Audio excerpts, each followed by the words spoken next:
जो ड्रग्स हैं आज use research only in relation with the heart failure. इसी को स्पेसिफिकली आपने निकाल करना है डायूरेटिक का और इसका मैकेनिज्म ऑफ एक्शन क्या है। How diuretic they are helpful because they decrease the blood volume and they decrease the preload और दे और फ्री लोड जब कम होगा तो कार्डियक साइज कम होगा। अब इसमें कौन सा diuretic Furosemide.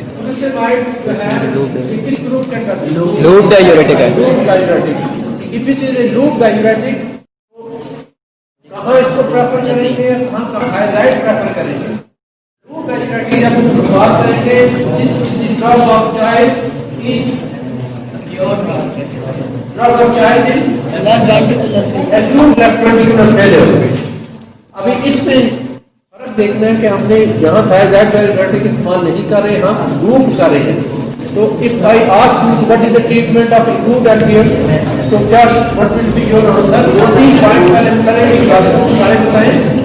One is position of the patient क्या होना चाहिए, what should be the position of the patient. Patient आया सीवियर ब्लड प्रेशर के साथ और you are diagnosed in case of LVF, left ventricular failure.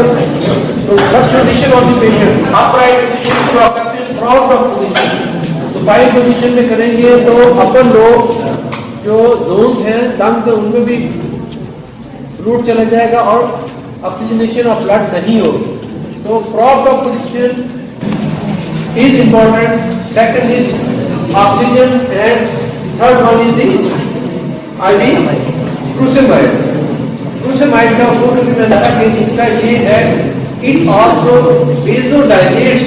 Vasodilation होती है after load भी कम होता है इससे, लेकिन as a diuretic drug of choice अगर आप पूछिए तो आप ये तीनों पॉइंट आपको देखूंगा वेरी गुड इंप्रेशन। अगर आप सिर्फ देंगे कि हम furosemide देंगे तो that is also correct answer.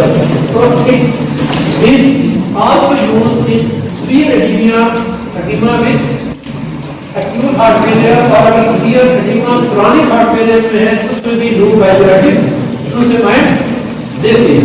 ठीक है जी।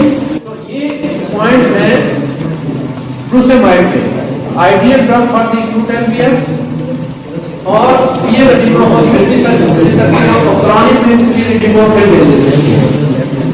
ठीक है जी। ये तीन कंडीशन में in relation with heart failure अगर पेशेंट क्रॉनिक फेलियर है, मॉडरेट या सीवियर है, यू आल्सो गिव furosemide और आप उसको डिऑक्सिन भी दे रहे हैं तो प्रिकॉशन क्या करनी है, हाइपोक्लीमिया ना हो तो उसको अवॉइड कैसे करना है। पोटेशियम सप्लीमेंट दे दी या combination of furosemide with potassium sparing diuretic दे दी। तो पोटेशियम स्पेरिंग डायूरेटिक कौन सा है,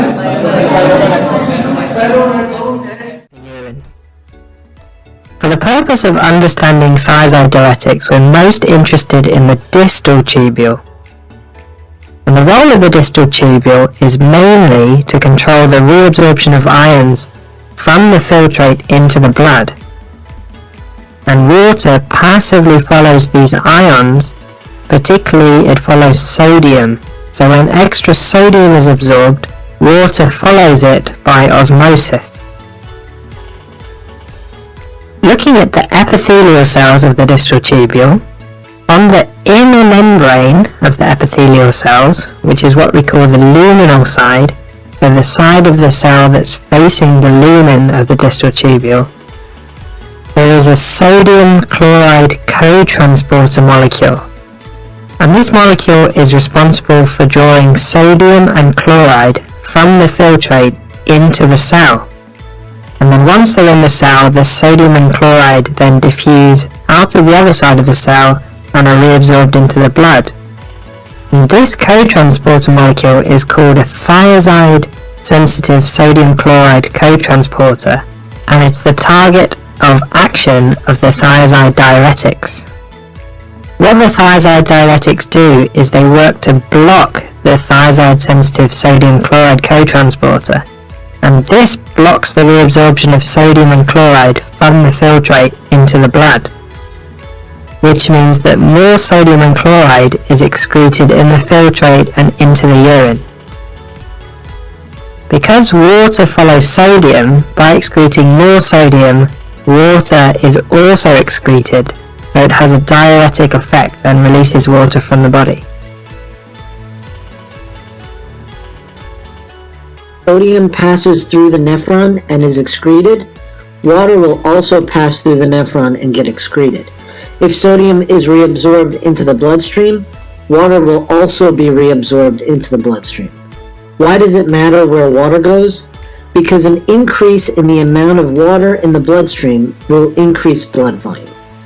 An increase in blood volume causes increased blood pressure or hypertension.